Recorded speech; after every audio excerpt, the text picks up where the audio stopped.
क्योंकि अगर कोई अनहोनी होगी तो वहाँ पर ब्लेम जाएगा कि ये इन्हीं के आदमी थे।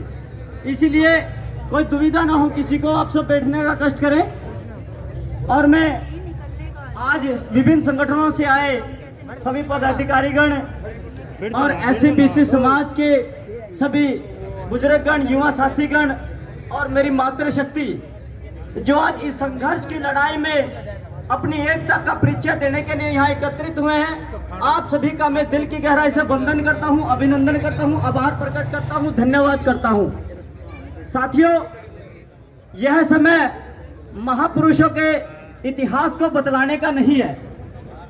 यह समय संघर्ष की इस लड़ाई को जीतने का समय है।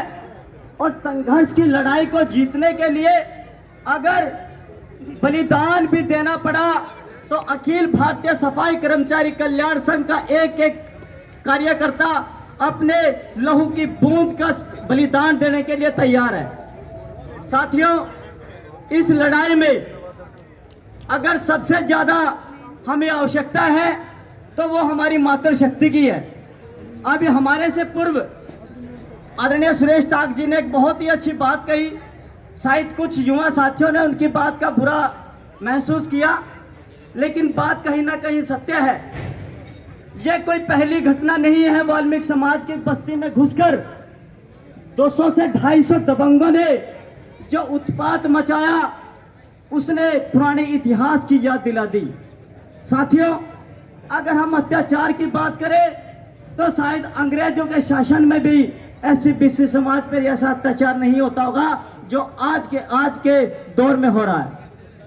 हमें महसूस करना है, हमें ये जानना है। आदरणीय सुरेश टाक जी को मैं पहली बार मैंने सुना भी है और देखा भी है।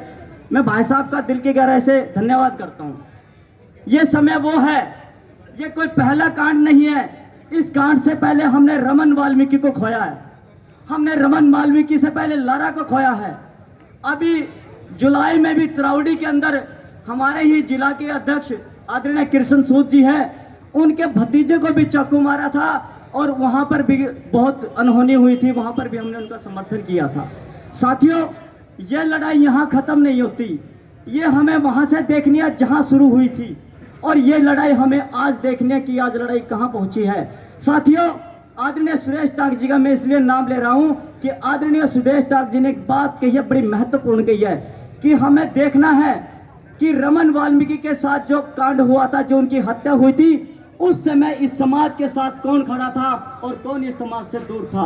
लारा हत्याकांड जब हुआ तब समाज का नेता कौन साथ था और आज समाज का नेता कौन साथ है। अगर आपके बीच में, मैं खुले तौर पर बगैर संकोच के कहता हूं, और ये इसलिए कहता हूं कि ना तो मैं मरने से डरता हूं और ना लाठी से डरता हूं, ना डंडों से डरता हूं।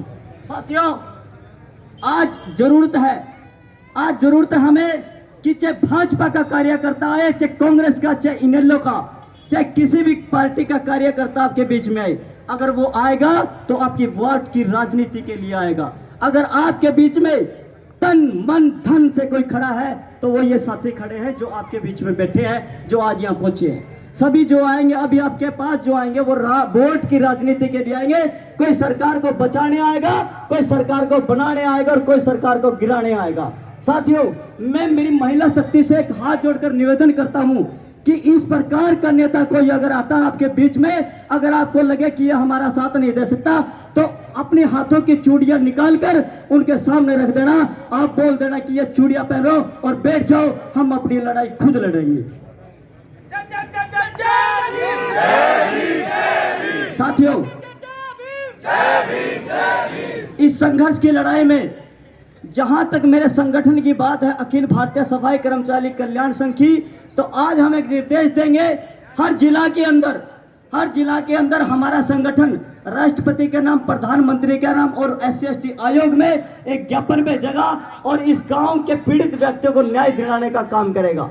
साथियों, मैं आप सभी विभिन्न संगठनों के पदाधिकारी यहाँ पहुंचे हैं। ज्यादा ना बोल तो यही कहूंगा, अगर इस संघर्ष की लड़ाई में आपको साथ देना है तो सच्चा होकर दे, क्योंकि झूठा होकर इनके आगे ना करे, क्योंकि इस झूठा होकर अगर आप इनका साथ दोगे तो इस गांव का और माहौल खराब होगा, क्योंकि इनको इस गांव में रहना है, इनको बसना है।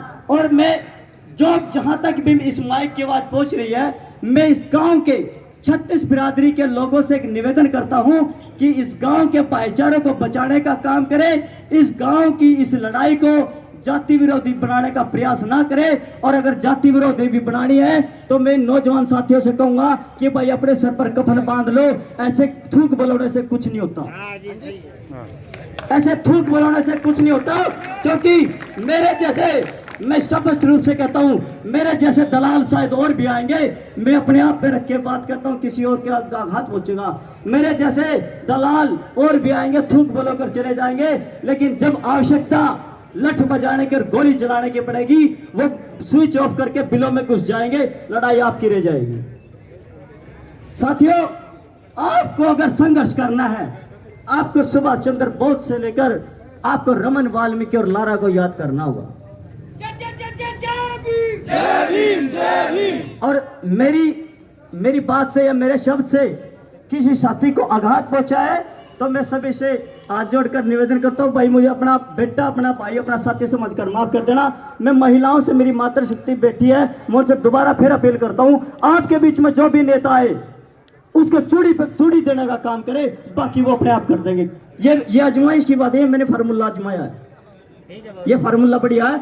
और मैं 2 मिनट ज्यादा लूंगा भाई साहब, काम की बात को सुनना पसंद नहीं करता, काम की बात सुनना कोई पसंद नहीं करता, मुझे पता है।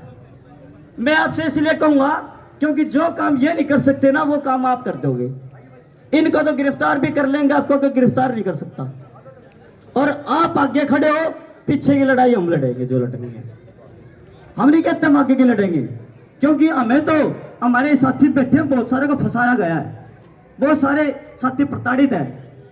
आप लोग, आप जो महिला शक्ति है, मेरी माता है, मेरी बहनें, आप सिर्फ चूड़ी पर नारे का काम करें तो किसी, कोई भी नेता हो, कोई भी, सबको आप चूड़ी पर आओगे। और खासकर अपने समाज के, जो वाल्मीकि समाज के हैं, क्योंकि कुर्ते उनके पाड़ो जिनके पाड़ने की औकात हो, उनके पाड़ोगे तो आपको कुछ नहीं कहेगा, और दूसरे के पाड़ोगे तो लोग आ जाएंगे आपको पीटने के लिए। धन्यवाद, आप सभी ने मुझे प्यार से सुना, आप सबका बहुत बहुत धन्यवाद।